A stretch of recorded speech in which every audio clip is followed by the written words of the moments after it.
ಮನೋವಿಹಾರಿಣಿ.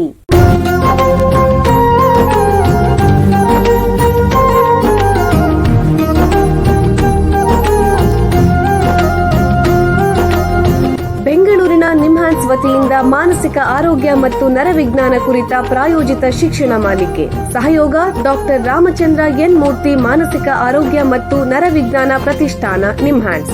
ಕೇಳಿ ಮಾನಸಿಕ ಆರೋಗ್ಯ ಮತ್ತು ನರವಿಜ್ಞಾನ ಕುರಿತ ಮಾಲಿಕೆ ಮನೋವಿಹಾರಿಣಿ. ನಮಸ್ಕಾರ ಶ್ರೋತೃಗಳೇ, ನಿಮಗೆಲ್ಲರಿಗೂ ಮನೋವಿಹಾರಿಣಿ ಶಿಕ್ಷಣ ಮಾಲಿಕೆಯ ಈ ಸಂಚಿಕೆಗೆ ಆತ್ಮೀಯ ಸ್ವಾಗತ.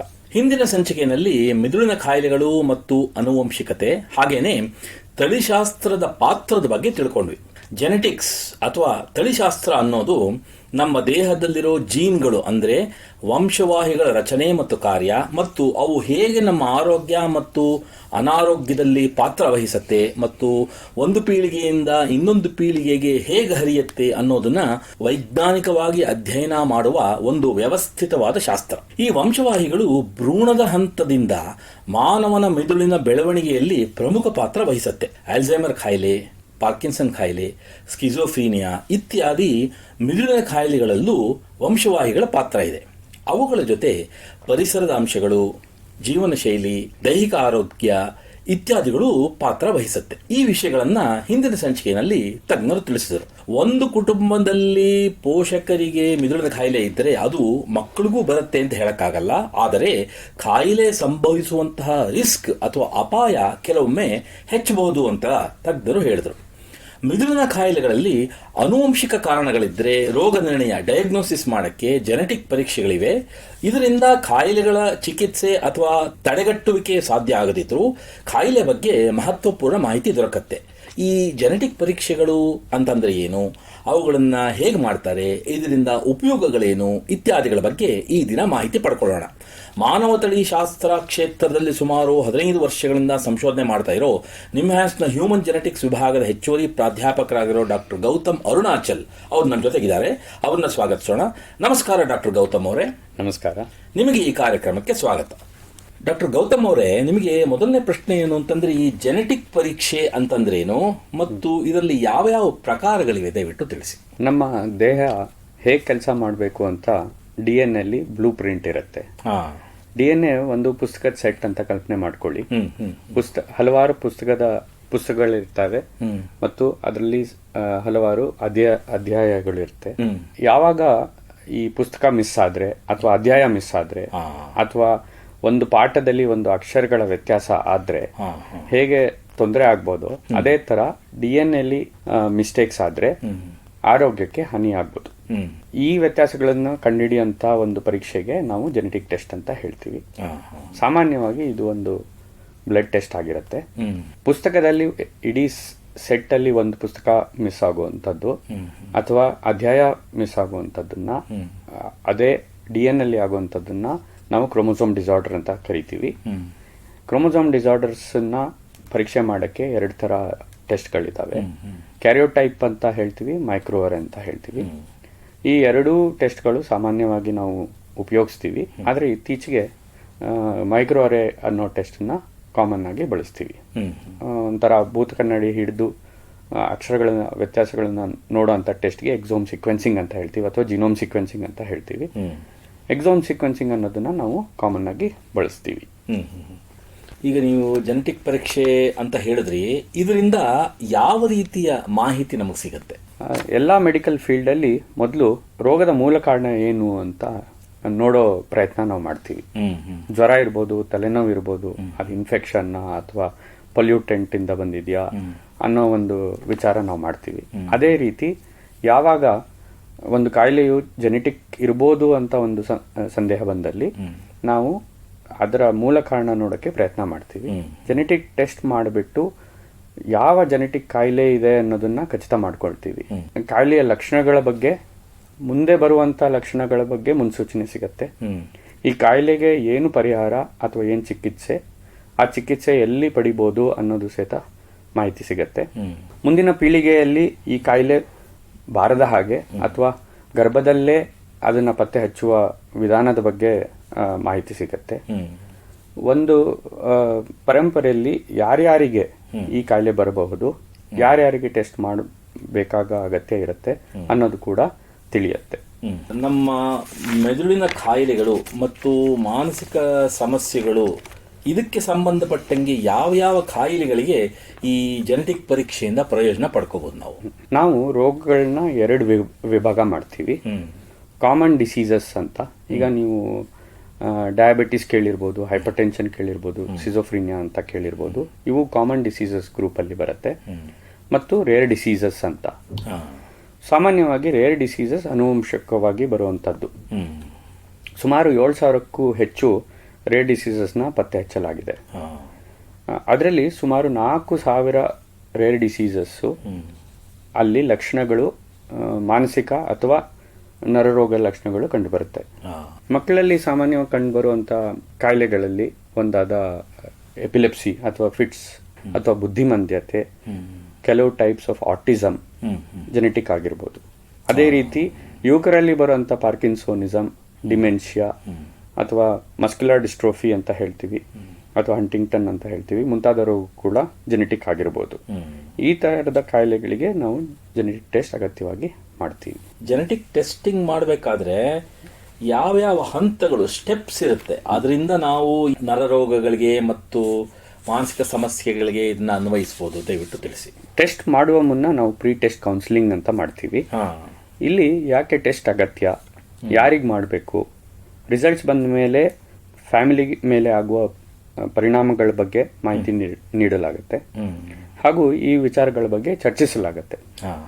ಒಂದು ಪಕ್ಷ ಫ್ಯಾಮಿಲಿ ಟೆಸ್ಟಿಂಗ್ ಮಾಡ್ಸಕ್ಕೆ ಒಪ್ಕೊಂಡ್ರೆ ಸುಮಾರು 2 ರಿಂದ 5 ml ರಕ್ತವನ್ನ ತೆಗೆಯುತ್ತೇವೆ. ಕೆಲವು ಸಲ ರೋಗಿ ಒಬ್ಬರಿಗೆ ಟೆಸ್ಟ್ ಮಾಡ್ತೀವಿ, ಕೆಲವು ಸಲ ಇಡೀ ಪರಿವಾರದವರಿಗೆ ಟೆಸ್ಟ್ ಮಾಡ್ತೀವಿ. ಜೆನೆಟಿಕ್ ಟೆಸ್ಟ್ ಒಂಥರದ ಅಡ್ವಾನ್ಸ್ ಲ್ಯಾಬೊರೇಟರಿ ಟೆಸ್ಟ್.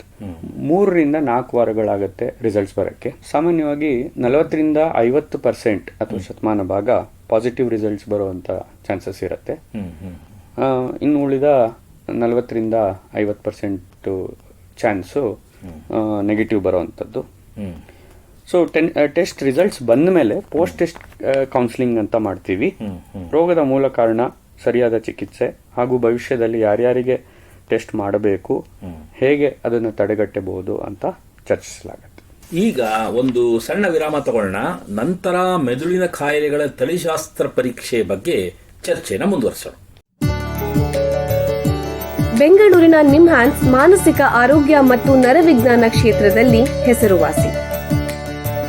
ಶ್ರೇಷ್ಠ ಮಟ್ಟದ ಔಷಧೋಪಚಾರ, ಸಂಶೋಧನೆ ಮತ್ತು ತರಬೇತಿ ಇವೇ ನಿಮ್ಹಾನ್ಸ್ನ ಪ್ರಮುಖ ಧ್ಯೇಯಗಳು. ದೇಶದ ವಿವಿಧ ಭಾಗಗಳಿಂದ ಬರುವ ಲಕ್ಷಾಂತರ ಜನರಿಗೆ ಚಿಕಿತ್ಸೆ ನೀಡುವ ನಿಮ್ಹಾನ್ಸ್ಗೆ ರಾಷ್ಟ್ರೀಯ ಪ್ರಾಮುಖ್ಯತಾ ಸಂಸ್ಥೆ ಎಂಬ ಗೌರವ. ಚಿಕಿತ್ಸೆ ಮತ್ತು ವೈದ್ಯಕೀಯ ಸೇವೆಗಳ ಜೊತೆಯಲ್ಲಿ ನರರೋಗ ಮತ್ತು ಮನೋವೈದ್ಯಕೀಯ ಪುನರ್ವಸತಿ ಸೇವೆಗಳು, ಸಮುದಾಯ ಮಟ್ಟದ ಆರೋಗ್ಯ ಕಾರ್ಯಕ್ರಮಗಳನ್ನು ನಡೆಸುವುದು ಹಾಗೂ ಜನಜಾಗೃತಿ ಮೂಡಿಸುವ ಕೆಲಸಗಳಲ್ಲಿ ಸಕ್ರಿಯವಾಗಿದೆ ನಿಮ್ಹಾನ್ಸ್. ಈ ನಿಟ್ಟಿನಲ್ಲಿ ಆಕಾಶವಾಣಿಯ ಶ್ರೋತೃಗಳಿಗೆ ನರಮಂಡಲ ಮತ್ತು ಮಾನಸಿಕ ಆರೋಗ್ಯದ ಬಗ್ಗೆ ಉಪಯುಕ್ತ ಮಾಹಿತಿ ನೀಡುವುದೇ ಡಾಕ್ಟರ್ ರಾಮಚಂದ್ರ ಎನ್ ಮೂರ್ತಿ ಮಾನಸಿಕ ಆರೋಗ್ಯ ಮತ್ತು ನರವಿಜ್ಞಾನ ಪ್ರತಿಷ್ಠಾನ ನಿಮ್ಹಾನ್ಸ್ನ ಸಹಯೋಗದೊಂದಿಗೆ ಮೂಡಿಬರುತ್ತಿರುವ ಈ ಮನೋವಿಹಾರಿಣಿ ಶಿಕ್ಷಣ ಮಾಲಿಕೆಯ ಮೂಲ ಉದ್ದೇಶ. ವಿರಾಮದ ನಂತರ ಮನೋವಿಹಾರಣಿಯ ಈ ಸಂಚಿಕೆಗೆ ನಿಮಗೆಲ್ಲರಿಗೂ ಮತ್ತೊಮ್ಮೆ ಸ್ವಾಗತ. ವಿರಾಮಕ್ಕೆ ಮುಂಚೆ ಮೆದುಳಿನ ಕಾಯಿಲೆಗಳ ತಳಿಶಾಸ್ತ್ರ ಪರೀಕ್ಷೆ ಬಗ್ಗೆ ನಿಮ್ಹಾನ್ಸ್ನ ತಜ್ಞರಾದ ಡಾಕ್ಟರ್ ಗೌತಮ್ ಅವರ ಹತ್ರ ಮಾತಾಡ್ತಾ ಇದ್ವಿ. ಈಗ ಈ ಚರ್ಚೆನ ಮುಂದುವರಿಸೋಣ.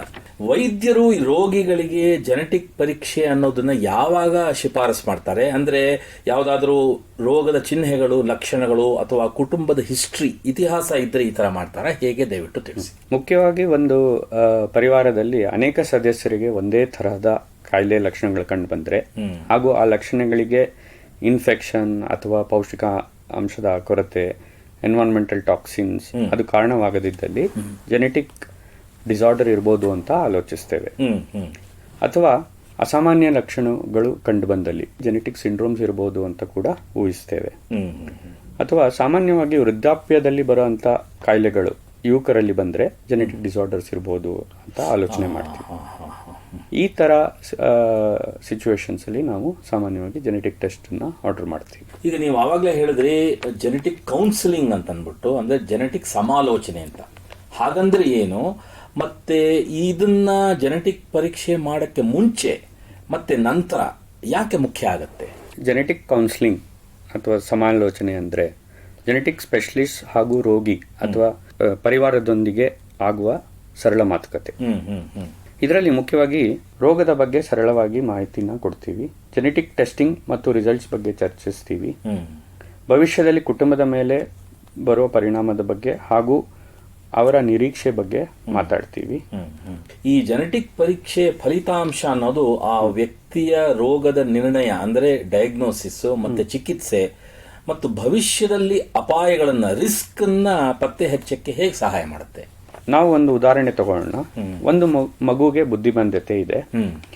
ತಾಯಿ ತಾನು ಬಸರಿಯಾಗಿದ್ದಾಗ ಏನು ತಿನ್ನಬಾರದ ಆಹಾರವನ್ನು ತಿಂದಿದ್ದೇನೋ ಅಥವಾ ಮಗು ಮಂಚದಿಂದ ಕೆಳಗೆ ಬಿದ್ದಿದ್ದಕ್ಕೂ ಈ ರೀತಿಯ ಲಕ್ಷಣಗಳು ಕಾಣಿಸ್ಕೊಳ್ತಾ ಇದೆ ಅಂತ ಊಹೆ ಮಾಡಿರ್ತಾಳೆ.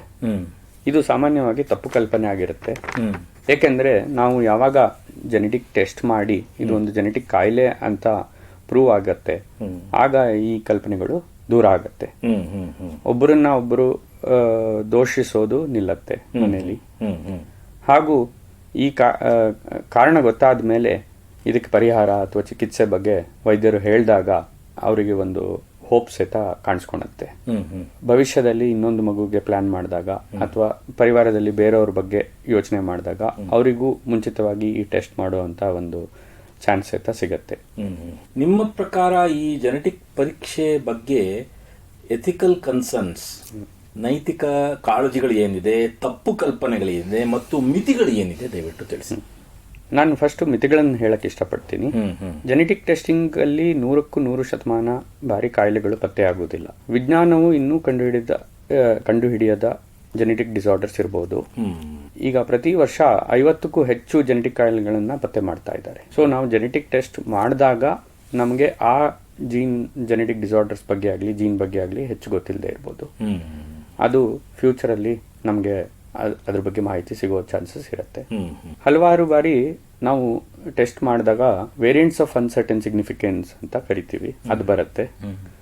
ಅದು ಕನ್ನಡದಲ್ಲಿ ಏನ್ ಹೇಳೋದಂದ್ರೆ ಅದು ಅನಿಶ್ಚಿತ ಫಲಿತಾಂಶ. ಈ ಸಂದರ್ಭಗಳಲ್ಲಿ ಕಾಯಿಲೆ ಇದೆಯೋ, ಕಾರಣ ಪತ್ತೆಯಾಗಿದೆಯೋ ಇಲ್ಲವೋ ಅನ್ನೋದು ಖಚಿತವಾಗಲ್ಲ. ಅವಾಗ ನಮಗೆ ಪರಿವಾರದವರಿಗೆ ಸರಿಯಾದ ಉತ್ತರ ಕೊಡಕ್ ಬರಲ್ಲ. ಇದು ಕೆಲವು ಲಿಮಿಟೇಷನ್ಸ್. ಇನ್ನು ಎಥಿಕಲ್ ಕನ್ಸರ್ನ್ಸ್ ಅಂದ್ರೆ ಜೆನೆಟಿಕ್ ಟೆಸ್ಟ್ ರಿಸಲ್ಟ್ಸ್ ಅನ್ನೋದು ಬಹಳ ಕಾನ್ಫಿಡೆನ್ಷಿಯಲ್. ಒಪ್ಪಿಗೆ ಇಲ್ಲದೆ ಗಂಡನ ರಿಸಲ್ಟ್ ಹೆಂಡತಿಗೆ ಅಥವಾ ಹೆಂಡತಿಯ ರಿಸಲ್ಟ್ ಗಂಡನಿಗೆ ಅಥವಾ ಪರಿವಾರದ ಬೇರೆ ಯಾರು ಸದಸ್ಯರಿಗೆ ತಿಳಿಸಕ್ಕಾಗಲ್ಲ. ಒಪ್ಪಿಗೆ ಇಲ್ಲದೆ ತಿಳಿಸಿದಲ್ಲಿ ಕೋರ್ಟ್ ಕೇಸ್ ಆಗ್ಬೋದು, ಡೈವೋರ್ಸ್ ಆಗ್ಬೋದು. ಪರೀಕ್ಷೆ ಅಂದರೆ ಎಲ್ಲದಕ್ಕೂ ಉತ್ತರ ಅನ್ನೋದು ಒಂದು ತಪ್ಪು ಕಲ್ಪನೆ. ಎಷ್ಟು ವರ್ಷ ನಾವು ಬದುಕ್ತೀವಿ, ಕ್ಯಾನ್ಸರ್ ಬರುತ್ತಾ, ಹಾರ್ಟ್ ಅಟ್ಯಾಕ್ ಬರುತ್ತಾ ಅನ್ನೋದು ಈ ಪರೀಕ್ಷೆಗಳಲ್ಲಿ ಸಾಮಾನ್ಯವಾಗಿ ತಿಳಿದು ಬರಲ್ಲ. ಬೇರೆ ಪರೀಕ್ಷೆಗಳು ಮತ್ತು ವೈದ್ಯರ ಸಲಹೆಗಳು ಕೂಡ ಅಗತ್ಯ. ಹಲವಾರು ಕಂಪನಿಗಳು ಬಂದಿದ್ದಾವೆ. ಎಲ್ಲಾ ರೀತಿಯ ಕಾಯಿಲೆಗಳನ್ನು ಡಿಟೆಕ್ಟ್ ಮಾಡ್ತೀವಿ, ನಿಮ್ಮ ಆನ್ಸಿಸ್ಟ್ರಿ ಅಂದ್ರೆ ನಾವು ವಂಶಾವಳಿ ಅಂತ ಏನ್ ಹೇಳ್ತೀವಿ ಅದನ್ನ ಪತ್ತೆ ಹಚ್ತೀವಿ ಅಂತ ಹೇಳ್ತಾರೆ. ಈ ತರಹದ ಭರವಸೆಗಳಿಗೆ ಬಲಿಯಾಗಬಾರ್ದು. ಇಲ್ಲಿಗೆ ಈ ಸಂಚಿಕೆ ಮುಗಿಸುವಂತ ಸಮಯ ಆಗ್ತಿದೆ. ಡಾಕ್ಟರ್ ಗೌತಮ್ ಅವರೇ, ಎಲ್ಲ ಕೇಳುಗರಿಗೆ ಮೆದುಳಿನ ಕಾಯಿಲೆಗಳ ತಳಿಶಾಸ್ತ್ರ ಪರೀಕ್ಷೆ ಬಗ್ಗೆ ಉಪಯುಕ್ತ ಮಾಹಿತಿ ನೀಡಿದ್ದೀರಾ. ನಿಮಗೆ ಎಲ್ಲರ ಪರವಾಗಿ ಧನ್ಯವಾದಗಳು. ಆತ್ಮೀಯ ಶ್ರೋತೃಗಳೇ, ಇದರೊಂದಿಗೆ ಸುಮಾರು 1.5 ವರ್ಷಗಳಿಂದ ಆಕಾಶವಾಣಿಯ ಈ ವಾಹಿನಿಯಲ್ಲಿ ಮಾನಸಿಕ ಆರೋಗ್ಯ ಮತ್ತು ನರವಿಜ್ಞಾನದ ಬಗ್ಗೆ ಪ್ರತಿ ಬುಧವಾರ ಬಿತ್ತರವಾಗುತ್ತಿದ್ದ ಮನೋವಿಹಾರಣಿ ಶಿಕ್ಷಣ ಮಾಲಿಕೆ ಮುಕ್ತಾಯವಾಗುತ್ತಿದೆ. ಇದನ್ನು ಆಲಿಸಿದ ತಮ್ಮೆಲ್ಲರಿಗೂ ಧನ್ಯವಾದಗಳು. ನಮಸ್ಕಾರ. ಇಲ್ಲಿಯವರೆಗೆ ಬೆಂಗಳೂರಿನ ನಿಮ್ಹಾನ್ಸ್ ವತಿಯಿಂದ ಮಾನಸಿಕ ಆರೋಗ್ಯ ಮತ್ತು ನರವಿಜ್ಞಾನ ಕುರಿತ ಪ್ರಾಯೋಜಿತ ಶಿಕ್ಷಣ ಮಾಲಿಕೆ ಮನೋವಿಹಾರಿಣಿ ಕೇಳಿದಿರಿ. ಸಹಯೋಗ ಡಾಕ್ಟರ್ ರಾಮಚಂದ್ರ ಎನ್ ಮೂರ್ತಿ, ಮಾನಸಿಕ ಆರೋಗ್ಯ ಮತ್ತು ನರವಿಜ್ಞಾನ ಪ್ರತಿಷ್ಠಾನ, ನಿಮ್ಹಾನ್ಸ್. ನೆರವು ಡಾಕ್ಟರ್ ಕೆಎಸ್ ಮೀನಾ, ನಿಮ್ಹಾನ್ಸ್. ಮಾನಸಿಕ ಆರೋಗ್ಯ ಶಿಕ್ಷಣ ವಿಭಾಗ, ನಿಮ್ಹಾನ್ಸ್ ಹಾಗೂ ನಿವೇದಿತಾ ಬಿಎಸ್, ನಿಮ್ಹಾನ್ಸ್. ಸಂಗೀತ ಸಂಯೋಜನೆ ಕೆ ಕಲ್ಯಾಣ್. ಪರಿಕಲ್ಪನೆ, ನಿರೂಪಣೆ ಮತ್ತು ನಿರ್ಮಾಣ ಡಾಕ್ಟರ್ ಎಂಎಂ ಶ್ರೀನಿವಾಸ್ ಭರತ್, ನಿಮ್ಹಾನ್ಸ್. ನಿಮ್ಮ ಸಂದೇಶಗಳನ್ನು ಕಳಿಸಬೇಕಾದ ದೂರವಾಣಿ ಸಂಖ್ಯೆ 7899105524. 7899105524. ವಾಟ್ಸ್ಆಪ್ ಸಂದೇಶಗಳು ಮಾತ್ರ. ಈ ಕಾರ್ಯಕ್ರಮದ ಮುಂದಿನ ಸಂಚಿಕೆ ಮುಂದಿನ ವಾರ ಇದೇ ಸಮಯಕ್ಕೆ ಮನೋವಿಹಾರಿಣಿ ಮಾಲಿಕೆಯಲ್ಲಿ.